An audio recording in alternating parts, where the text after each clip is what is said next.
எல்லாருக்கும் வணக்கம், வெல்கம். இப்போ இந்த வீடியோவில் நம்ம எதை பற்றி பார்க்க போகிறோன்னா, பார்ட் 2வோட கண்டினியூஸ் தான். நீங்கள் பார்ட் 1 இல்லை பார்ட் 2 பார்க்கல அப்படின்னா, மேல் ஐ பட்டனில் லிங்க் கொடுக்குறேன், நீங்கள் போய் பாருங்கள். ஓகே, இப்போ நம்ம வீடியோக்குள்ளே போகலாம். ஓகே, சிட்டிசன் சார்ட்டர் ஆக்ட் என்ன சொல்லுதுன்னு பார்க்கலாம். நீங்கள் உங்கள் வீட்டில் குக் பண்ணிகிட்டு இருக்கும்போது சிலிண்டர் பிளாஸ்ட் வெடிச்சிச்சுன்னா, நீங்கள் அந்த சிலிண்டர் எந்த கம்பெனியும் அந்த கம்பெனிக்கிட்டேருந்து 50 lakhs வரைக்கும் கிளைம் பண்ணிக்கலாம். ஸோ அதுக்கு நீங்கள் என்ன பண்ணணும்னா, உங்கள் பக்கத்தில் இருக்க போலீஸ் ஸ்டேஷனில் போய் எஃப்ஐஆர் ஃபைல் பண்ணணும். ஃபைல் பண்ணிவிட்டு அந்த காப்பியை நீங்கள் கொண்டு போயிட்டு எந்த கேஸ் கம்பெனியும் அந்த கேஸ் கம்பெனியில் நீங்கள் அந்த ரெக்கார்டை சப்மிட் பண்ணிங்கன்னா, நீங்கள் அந்த கேஸ் கம்பெனிக்கிட்டேருந்து 50 lakhs வரைக்கும் கிளைம் பண்ணிக்கலாம். நெக்ஸ்ட்லாம் ஆட்டோமேட்டிவ் அமெண்ட்மெண்ட் பில் 2016 என்ன சொல்லுன்னு பார்க்கலாம்.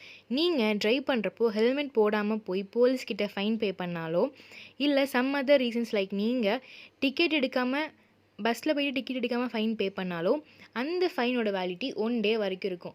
ஸோ நீங்கள் ஆஃபீஸ் போய்ட்டு ரிட்டன் ஆகிறப்போ வேறு செக் போஸ்ட்டில் உங்களை போலீஸ் வந்துட்டு ஹெல்மெட் இல்லை ஃபைன் பே பண்ணுங்கள் அப்படின்னு சொன்னாங்கன்னா, நீங்கள் ஆல்ரெடி மார்னிங் பே பண்ணிங்களே அந்த ஃபைன் எடுத்து காமிச்சிக்கலாம். ஸோ இந்த லா என்ன சொல்ல வருதுன்னா, நீங்கள் ஒரு விஷயத்துக்காக ஃபைன் பே பண்ணுறீங்கன்னா அந்த ஃபைனோட வேலிடிட்டி 1 day ஃபுல்லாக இருக்கும்.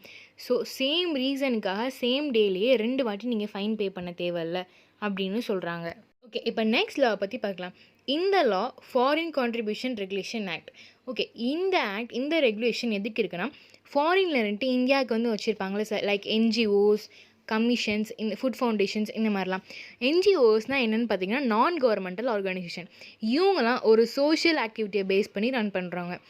இந்த மாதிரிலாம் சோஷியல் ஆக்டிவிட்டீஸ் பார்த்தீங்கன்னா, எஜுகேஷன் பர்பஸ்க்காக, அப்புறம் உமன் எம்பவர்மெண்ட்காக, அப்புறம் ஹெல்த் ஓரியன்டாக இந்த மாதிரி ஃபாரின் கம்பெனிஸ் அங்கேருந்து இங்கே வந்து கான்ட்ரிபியூட் பண்ணி என்ஜிஓஸ், ஃபவுண்டேஷன்ஸ் இந்த மாதிரி வச்சு நடத்துறதுனா இந்த ஆக்ட் கீழே வரும். ஸோ இந்த ஆக்ட் என்ன சொல்லுதுன்னா, இந்தியாவில் இருக்க ஒரு மினிஸ்ட்ரி அத்தாரிட்டி, ஏதோ ஒரு பப்ளிக் அத்தாரிட்டி இந்த கம்பெனியாவது இந்த ஆர்கனைசேஷன் இல்லை ஃபவுண்டேஷன் அவங்க இன்வைட் பண்ணி ஏதோ ஒரு பார்ட்டிக்கோ ஃபெஸ்டிவல்ஸ்க்கோ போகிறாங்கன்னா, அந்த என்ஜிஓ கிட்ட இருந்து எந்த கிஃப்ட்டும் இவங்க ரிசீவ் பண்ணக்கூடாது. அதே மீறி இவங்க வாங்கினாங்கன்னா இந்த அத்தாரிட்டி லஞ்சம் வாங்கினதுக்கு சமம். ஸோ இது ஒரு சீரியஸ் க்ரைம் அப்படின்றனால இவங்க ஜெயிலுக்கு போகிறதுக்கும் வாய்ப்பு உண்டு. ஓகே, இப்போ நெக்ஸ்ட் லாக்கு போகலாம். மேக்ஸிமம் ரீட்டைல் ப்ரைஸ் ஆக்ட் 2014 என்ன சொல்லுதுன்னா, ஒரு கடைக்கு போய் நீங்கள் ஷாப்பிங் ஏதோ ஒன்று வாங்குறீங்கன்னா அந்த ப்ராடக்ட்டில் என்ன ரேட் இருக்கோ அந்த ரேட்டை வச்சு தான் அந்த ஷாப்கீப்பர் அந்த கடைக்காரங்க உங்களுக்கு விற்கணும். அதுக்கு மேலே ரேட் வச்சு அந்த கடைக்காரங்க உங்களுக்கு பொருளை விற்கக்கூடாது. அது மட்டும் இல்லாமல் கஸ்டமரான நம்ம வாங்குகிற பொருளில் என்ன ப்ரைஸ் வந்து மென்ஷன் பண்ணியிருக்காங்களோ அந்த ப்ரைஸோட கம்மியாக பேரம் பேசி வாங்குறதுக்கும் பார்கெயின் பண்ணி வாங்குறதுக்கும் நமக்கு உரிமை உண்டு அப்படின்னு இந்த ஆக்ட் சொல்லுது. ஓகே, இப்போ அடுத்த லாவை பார்க்கலாம்.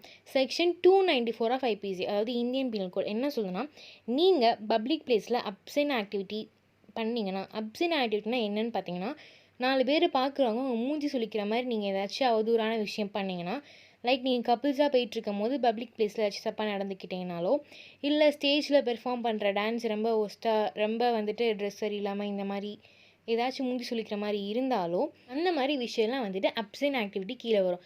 பட் ஐபிசி செக்ஷன் 294 ஸ்பெசிஃபிக்காக இதுதான் வந்துட்டு அப்சைன் ஆக்டிவிட்டின்னு இப்போ வரைக்கும் டிஃபைன் பண்ணல. ஸோ போலீஸ் வந்துட்டு அவங்க இதுதான் அப்சைன் ஆக்டிவிட்டி அப்படின்னு சொல்லி ஃபிக்ஸ் பண்ணி வச்சுட்டாங்கன்னா, நீங்கள் 3 மாதம் வரைக்கும் ஜெயில் தண்டனையை அனுபவிக்கிறதுக்கு வாய்ப்பு உண்டு. ஓகே, இப்போ அடுத்த லாவை பற்றி பார்க்கலாம். Delhi rent control act section 14 என்ன சொல்லுதுன்னா, நீங்கள் டெல்லியில் வாழ்ந்துட்டு வந்திருந்தா, அதாவது நீங்கள் ஒரு வாடகை வீட்டில் டெல்லியில் குடியிருக்கீங்க அப்படின்னா, அந்த வீட்டோட ஹவுஸ் ஓனர் உங்களை உடனடியாக காலி பண்ணுங்கள் அப்படின்னு சொல்லிட்டு ஃபோர்ஸ் பண்ண முடியாது. உங்களை வீட்டை விட்டு காலி பண்ண வைக்கணும்னா அவங்க முன்னாடியே உங்களுக்கு முன்கூட்டியே நோட்டீஸ்லாம் சென்ட் பண்ணியிருக்கணும். அப்படி சென்ட் பண்ணால் தான் உங்களை அவங்க வீடை காலி பண்ணுங்க அப்படின்னு சொல்ல முடியும்.